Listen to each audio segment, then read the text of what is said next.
इस आज का टॉपिक है हमारा टॉट। टॉट एक फ्रेंच टर्म है which is equivalent to the English term wrong. और इसका सिंपल सा मतलब है रॉन्ग। कोई भी चीज हम लॉ के विदाउट मतलब कि लॉ के अंदर हम नहीं करते हैं और लॉ को हम देखते बिना विदाउट देख के अगर हम लॉ के बगैर करते हैं तो उसे हम टॉट कमिट कहते हैं। इसका origin of the word taught है टोटम लैटिन वर्ड से जिसका मतलब है ट्विस्ट। सो हम आगे पढ़ते हैं कि everyone is expected to behave in a straight forward manner and when one deviates from his straight path into crude ways या ब्ला ब्ला ब्ला। ठीक है, इसका सिंपल सा मतलब है कि अगर हम कोई भी चीज अगर हम सीधे वे में नहीं करते हैं, मतलब कि हम अगर रूल्स को फॉलो नहीं करते हैं तो रूल्स को हमने फॉलो नहीं किया और उससे हम डेविएट हो जाते हैं तो उसका मतलब है कि हमने एक टॉट को कमिट कर दिया है। टॉट को कमिट कर दिया। हम अगर एग्जाम्पल से समझेंगे कि डेफामेशन अगर आपको बताया जाए कि डेफामेशन का सिंपल सा मतलब है कि एक ए पर्सन है और एक बी पर्सन है, और अगर बी पर्सन ए को गालियां निकालता है तो वो एक होगी डेफामेशन, उसकी बेइज्जती करना किसी के सामने, 3-4 बंदों के सामने। तो इसका क्या मतलब है कि जो बी ने वो टॉट कमिट कर दिया है। ओके, सो हम डेफिनेशंस के ऊपर आते हैं। डेफिनेशंस देखिए, लिखना ज़रूरी है। अगर क्वेश्चंस आते हैं पेपर में, डेफिनेशन लिखना ज़रूरी है। डेफिनेशंस वैसे आपको देख ले, की पॉइंट्स इनके याद कर लेना, बाकी डेफिनेशन लिखना बहुत ज़रूरी है। मैं आपको डेफिनेशन समझा देता हूँ। According to the Salmond, it is a civil wrong for which the remedy is a common law action for unliquidated damages. मैं आपको एक और चीज़ बताता हूँ कि टॉर्ट में अनलिक्विडेटेड डैमेजेस होते हैं।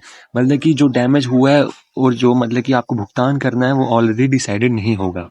यहाँ इसके मतलब कि अगर हम कॉन्ट्रैक्ट में देखें वहाँ डैमेजेस मतलब कि प्री डिसाइडेड होते हैं, पर टॉर्ट में ये है कि जो भी डैमेजेस है वो कोई भी डिसाइडेड नहीं होगा, सॉरी, कोई भी डिसाइडेड नहीं होगा, अनलिक्विडेटेड डैमेज होते हैं। सैलमन ने यही कहा है कि अगर हम कोई भी ब्रीच ऑफ कॉन्ट्रैक्ट या ब्रीच ऑफ ट्रस्ट करते हैं तो हमें अनलिक्विडेटेड डैमेजेस को पे करना पड़ता है। सैलमन ने यही कहा था और विनफील्ड ने भी सेम यही बताया था कि ब्रीच ऑफ ड्यूटी को हम ये लॉ ऑफ टॉर्ट्स बोलते हैं। लेकिन यहाँ पे फ्रेजर ने एक अलग चीज बोली थी। फ्रेजर ने यहाँ पे बोला था कि किसी पर्सन का हम राइट इन रेम को वायलेट करते हैं। जब किसी पर्सन का राइट इन रेम वायलेट हो जाता है तो उसे हम लॉ ऑफ मतलब उसे हम बोलते हैं कि टॉर्ट उसने कमिट कर दिया है। राइट इन रेम हो गया किसी का भी मतलब कि पर्सनल राइट्स, जो जो हमारी डेमोक्रेसी हमें देती है, वो भी अगर हम उसका राइट एंड रैम वायलेट करते हैं, इन्फ्रिंजमेंट करते हैं, तो हमने टॉट को वायलेट कर दिया है। ये 3 डेफिनेशन है, ये आपको पेपर में कोई भी आ सकती है। वैसे ज़रूरी तो नहीं है, बस आपको समझने के लिए। ये पता नहीं क्यों टीचर्स को अच्छी लगती है, लेकिन अगर आप चाहो इसके की पॉइंट्स वगैरह याद रख लें। सैलमन ने वगैरह वगैरह बताया था कि अनलिक्विडेटेड डैमेजेस, ठीक है, विनफील्ड ने ब्रीच ऑफ ड्यूटी और फ्रेजर ने राइट इन रैम वगैरह, इसको याद रखोगे तो ये वगैरह हो जाएगा। नेक्स्ट पेज में चलते हैं हम। सिंपल से मैं आपको समझाता हूँ कि फर्स्टली अगर टॉट को समझना है ना, टॉट एक सिविल रॉन्ग है, ठीक है। Secondly, every civil wrong is not a टॉट। हर सिविल रॉन्ग टॉट नहीं है। इसको मैं सिंपल मुद्दे में समझाता हूँ कि जैसे कि ये आ गया और ये आ गया, ये ये है टॉट और ये सिविल रॉन्ग। सिंपल सा ये है कि इसको समझने के लिए ये है कि every civil wrong is not a टॉट। जो भी सिविल रॉन्ग है वो हर टॉट नहीं है, लेकिन टॉट सिविल रॉन्ग है, बस ये। और according to the limitation act 1963, ये रेसिड्यूरी है। टॉट means civil wrong is not exclusively a breach of contract और breach of trust. Civil wrong होते हैं, ब्रीच ऑफ कॉन्ट्रैक्ट हो गया, वो कॉन्ट्रैक्ट के अंदर होता है, लेकिन जो टॉट है, जैसे देखिए डेफामेशन हो गया, ठीक है, नेग्लिजेंस हो गया वगैरह, ये अगर तुम चाहो तो इसको कॉन्ट्रैक्ट के अंदर भी देख सकते हो, लेकिन ये एक टॉट भी है, ये टॉट भी है और कॉन्ट्रैक्ट भी है। तो वही ये every civil wrong is not टॉट, ये वही समझाना चाहता है, ठीक है। सो अब हम आगे देखते हैं taught versus crime versus breach of contract. इसका क्या मतलब है? इसका मतलब ये है कि it is a breach of duty. जो टॉट है वो ब्रीच ऑफ ड्यूटी है। The law imposes a duty to respect the legal rights vested in the member of the society and the person making a breach of that duty is said to have done the wrongful act। मतलब कि कोई भी society के अंदर अगर breach of duty करता है तो उसको हम मानते हैं कि उसने रॉन्गफुल एक्ट को एक कमिट कर दिया है, इन्फ्रिंजमेंट कर दिया। ये लॉ ये बताता है। Crime is a wrongful act. Which result from the breach of duty recognised by criminal law. जो हमारा क्राइम है, ठीक है, ये हमारा क्रिमिनल लॉ के अंदर आता है, ना कि हमारा लॉ ऑफ टॉर्ट्स के अंदर आता है। ये बस यही बताना चाहता है कि क्राइम एक रॉन्गफुल एक्ट है। यहाँ तक कि अगर हम कोई भी रॉन्गफुल एक्ट करते हैं उसको हम टॉर्ट बोलते हैं, लेकिन टॉर्ट भी एक रॉन्गफुल एक्ट है और क्राइम भी एक रॉन्गफुल एक्ट है। बट डिफरेंस ये है कि क्राइम क्रिमिनल लॉ के अंदर आता है और जो टॉर्ट है वो एक लॉ ऑफ टॉर्ट्स के अंदर आता है।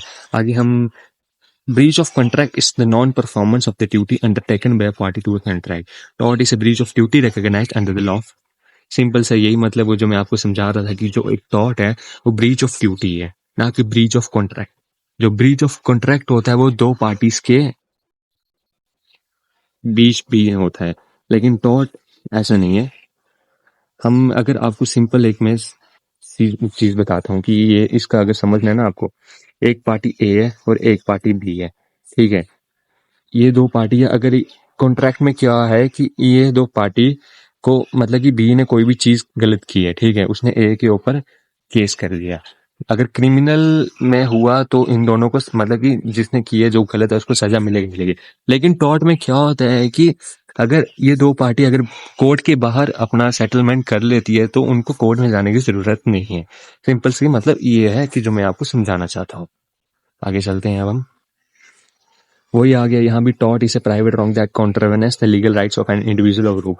ठीक है, टॉर्ट एक प्राइवेट रॉन्ग है जो मतलब कि लीगल राइट्स को या लीगल राइट्स ऑफ इंडिविजुअल और ग्रुप को करता है इन्वॉल्व। ठीक है, it is a civil wrong and the litigation is compoundable which means that the complaint can withdraw the suit file by him. वही मैंने आपको समझाया एग्जांपल लेके, ए और बी अगर वो ये चाहे कि अगर ये दो पार्टी अगर बाहर सेटलमेंट कर लेती है तो केस नहीं होगा। और जो the damage in torts are unliquidated which means they are not decided. जो डैमेजेस हैं टॉर्ट में वो अनलिक्विडेटेड होते हैं, मतलब कि वो डिसाइडेड नहीं होते हैं, वो प्री डिसाइडेड नहीं होते हैं। कॉन्ट्रैक्ट में क्या होता है कि प्री डिसाइडेड होते हैं कि इतना डैमेज हुआ है, लेकिन जो टॉर्ट में है वो प्री डिसाइडेड नहीं होते। अरे सिंपल सी बात है, डेफामेशन की है किसी ने तो उसका जो डैमेज हुआ है वो हम प्री डिसाइडेड कैसे करेंगे? वो कोर्ट के रिलेटेड है, वो कोर्ट की जो जजमेंट आएगी। ये बहुत इंपॉर्टेंट है, बहुत ज्यादा इंपॉर्टेंट। ये क्वेश्चन आता ही आता है, tort versus torts. The law of tort is very wrongful act for which this on no justification और excuses to be treated as tort. ये तो विनफील्ड ने बोला था कि जो लॉ ऑफ टॉर्ट है वो एक रॉन्गफुल एक्ट है, सिंपल सा।